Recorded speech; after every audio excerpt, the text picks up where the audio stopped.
So you said you had 3 pounds of trimmings. The first thing that popped into my head is that the police aren't sophisticated enough to know that trimmings are not the same thing as buds. That sounds like a legally problematic amount of pot. No, trimmings looks like Does it smell like pot though? Like so here's the thing. It would have been the same amount of trouble that I got in, regardless of the. Yeah, it'd have been too much trouble for sure. But it was one of those things where like my friend brought him over and I cooked him up right then, and then we ate brownies. You know, I wasn't sitting around with. That's 3 another pounds thing of I've shit. heard. Now this could be wrong because I'm no expert, but I've heard people get in trouble for owning massive amounts of pot because they weigh it. The brownie, right? Whereas it should be something like equivalent, right? But they're like, dude, this is like 9 pounds of pot. Because that's, I don't know what a brownie. Yeah, that's how they weigh it. Yeah. They'll also weigh the container a lot of times, right? Especially if it's my wife makes brownies in a glass. Well, not in that case. I meant it varies state by state if we're talking about state law.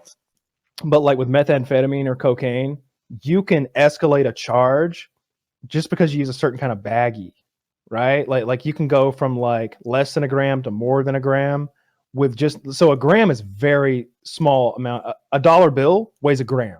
Okay. So it's easy to get. Let's just say a gram is probably weighs 3. At least, right? So Ziploc bags weighs 3. A sandwich bag. What do you say after sandwich bag? I didn't hear the words. 1. Sandwich bag weighs 1. I'm sorry. Yeah, sandwich bag weighs 1, but the Ziploc things with the little seal, they're like 3. Okay. Yeah. And so that's why you'll see people put like cocaine in that like wax paper. That shit's super light. But I've definitely seen like cop shows where this guy has a misdemeanor amount unless you weigh the fucking baggie. And now they've got to take him in because the baggie added a gram of weight or something like that. Now you got 1.5 grams instead of 0.5 grams of dope. And he's like, I only paid for 0.5 grams of dope. But well, you got a deal then. It's just like bullshit. Like people who do enough pot in illegal areas, because they get away with it for so long and they exist in a group of friends who also consider it like not a big deal, can underestimate the risk that they're taking. That's how I felt. Yeah. Can I say something, dude? I'm 37 years old. I was smoking weed since I was 16, and my weed smoking habits about it hasn't changed. Like when we found out that weed was legal, okay, we're still gonna smoke. When Colorado passed and made shit legalized, there were parades. They were fucking in Washington when the shit passed. There was no parades. It might have made a 5-second news story. We were just like, okay, so just smoke like cool. You know what I mean? Like no one, at least up in like the Pacific Northwest. I'll never forget. Blade flew to a PAX with a box of blunts rolled with weed in his shirt pocket through airport security. These aren't mine. I remember I met you outside of some building. I don't know where the fuck we were, but we were on a sidewalk, and you're just there with a fuck.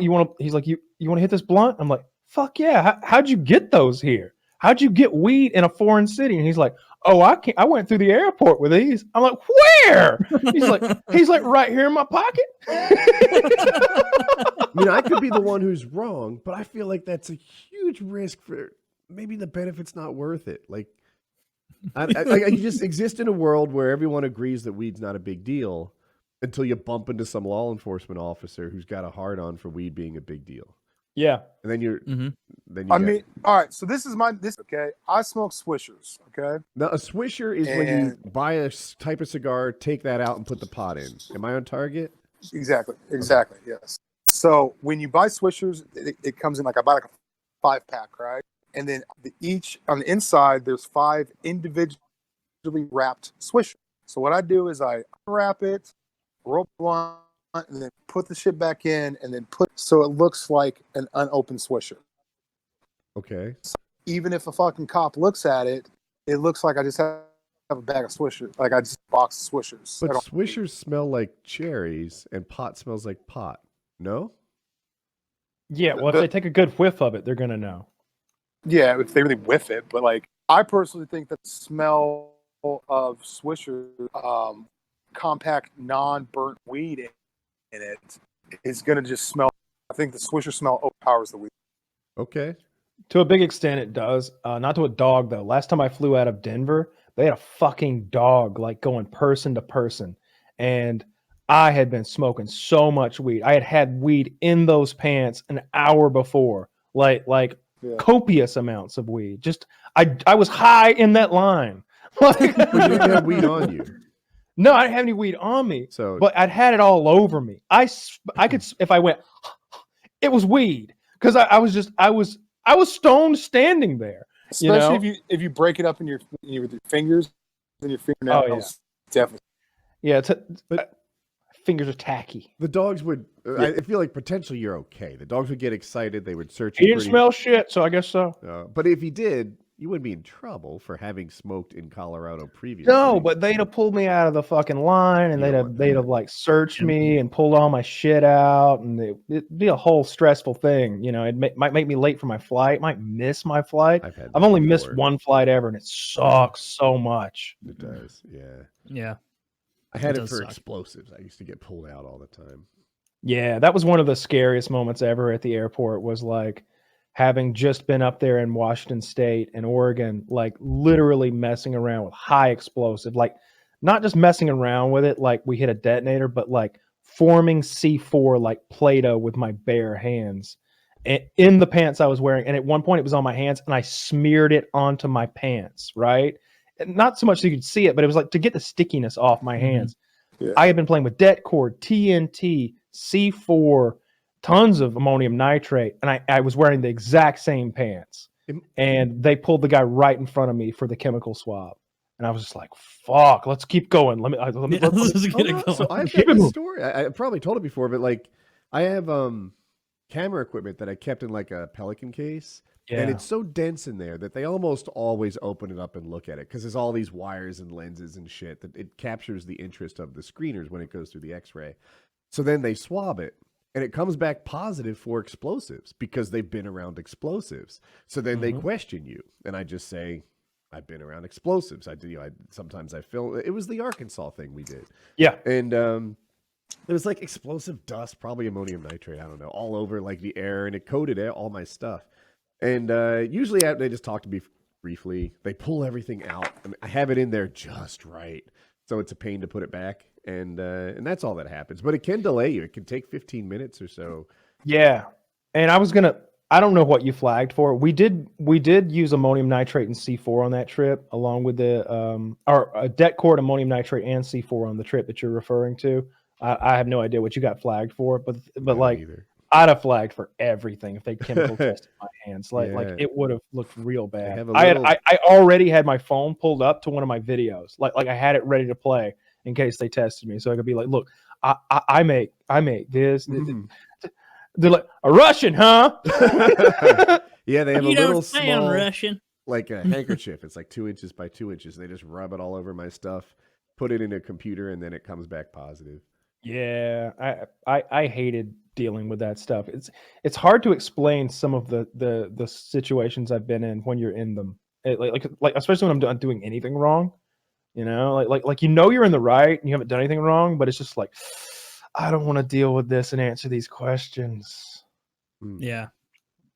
Yeah. Especially if you're late Didn't your bother flight. me. The knives are. I carry a knife in my pocket all the time, and I hate to forget that. Some people, half the time, by the way, I get through with a knife. The half I don't. Some guys are like, yeah. I mean, that's not that big of a deal. Other guys are really alarmed, and maybe that's like I am with you are with the pot. Like, this is not a big deal. This is a multi-tool. There's pliers on it. Are you concerned about that? Like, let's take it. Fine, but that doesn't resolve the situation. I had this weapon, I guess you'd call it, that was just on a paracord attached to my backpack. I had like this nice, like compact military backpack this company had sent me, and they also made these things. It's shaped like a T, sort of, and the bottom part of the T, or the top, if you were actually drawing a T, like goes in your fist. You grip it, and then there's a spike that comes out between your fingers, so you're holding like a spike. that's coming out, and it's Picture it. all made of plastic, and it's real ergonomic. The base of it, the handle part, is wrapped in paracord, and the front is plastic, but it's, you know, there's like 30 grades of plastic, right? And it's whatever is the one that'll hold the It's the best one that's edge. metal. It's the one that'll hold a sharp fucking edge and is like hard. And it's literally made, I guess, to go through fucking metal detectors and be a weapon. And I wore that thing on so many flights, just on my backpack, put the backpack in the overhead, and it just stayed clipped on there. And if they ever said anything, I'd take it. Just like when we went to Killington that time, I had a cigar lighter, and they were like, "Oh, look at this thing," because it was like a multi-tool cigar lighter that like had a punch and the chopping thing, and then it was a jet lighter, and it was like a $300 lighter. And they took it. He was super cool about it. He's like, I can confiscate it, or I could mail it back to your home. And I'm like, what if you just drained all the fluid out of it? He's like, well, the regulation says no pressurized container, so I guess if we depressurize it, you're good to go, huh? He took an ink pen out of his pocket, went psst, and handed it back to me. Cool guy of the fucking decade. That's really nice of him. Yeah, it was most super of those nice. People aren't like those TSA people aren't in school. Yeah, I'd gotten that thing for Christmas. It was super expensive for a fucking lighter. But at the time, I was smoking a lot of cigars. I had gotten into that as one of my niche hobbies or whatever. I'm always doing nonsense like that. Every time I see someone smoke a cigar, especially now watching The Sopranos, I'm like, man, that looks awesome. But I just know if I went out and I bought a cigar, I'd get like 3 puffs in until I was like, this sucks, and I don't feel like I look cool. So I would get, when we were in Vegas, they had a really nice humidor room at the hotel I was staying in, and I went in there and I got really nice peach cigars, like not like a gas station Swisher or anything, but like a really legit like peach cigar. It wasn't as big as like a Tony Soprano deal. It was like probably Like a cigarillo kind of thing. Yeah, but bigger than that, somewhere in between, like probably about as big around as your pointer finger. And I loved those fucking things. They were peach, and I would smoke those all the time. I liked them a lot.